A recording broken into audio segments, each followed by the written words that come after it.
Et la radio d'opinion, c'est avec vous, Apolline de Malherbe. Bonjour. Bonjour Raphaël. Alors, cette fameuse courbe du chômage, depuis le temps que François Hollande attendait qu'elle redescende, ça y est, moins 0,7%, c'est enfin le début d'une bonne nouvelle ou pas pour lui? C'est une bonne nouvelle pour lui et pour tous les Français. Malgré tout, plus forte baisse depuis 8 ans, tout le monde devrait être content. C'est une bonne nouvelle pour la France. Mais on le voit, évidemment, dans l'opposition, ils ont quand même du mal à se réjouir. D'abord du côté du Front National, mais là, pour le coup, ils se réjouissent quand même très très rarement. Ils parlent d'une baisse en trompe-l'œil, d'une fausse baisse. Et puis du côté des Républicains sur Twitter hier, maquillage, disent-ils carrément. Du côté des Républicains, c'est un peu pareil. Là, ils ont choisi de dézoomer. Ils ne parlent pas de la baisse de ce mois-ci, mais ils parlent de la hausse des chômeurs depuis le début de l'élection.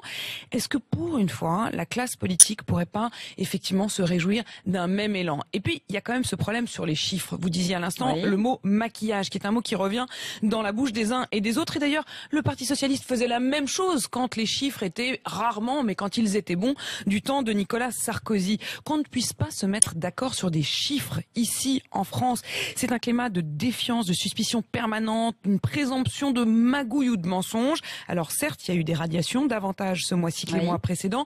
Bien sûr qu'on sait que ces chiffres, ils ont une valeur politique très forte.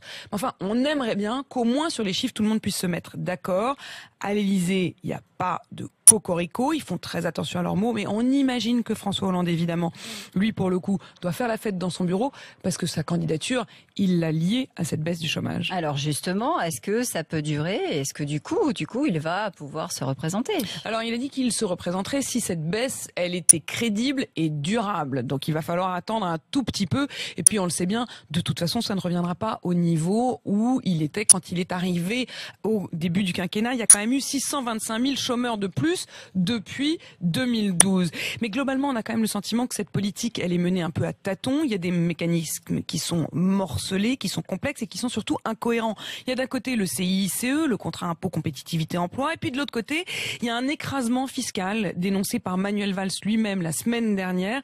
C'est totalement contradictoire. On a l'impression du coup que ça tire à huet et à doigt, et du coup, que ça peut pas donner un résultat clair et franc. Et puis surtout, quand on regarde tous les mois ces histoires de chiffres du chômage, on a quand même un peu l'impression que c'est à chaque fois une surprise, qu'ils se demandent, comme on regarde une boule de cristal, qu'est-ce qui va en sortir. C'est un peu ça quand même. Et qu'à aucun moment, ça n'est le résultat franc d'une politique qui serait menée en cohésion, et que du coup, c'est un peu, on va voir ce qui en sort, donc on verra le mois prochain, quoi.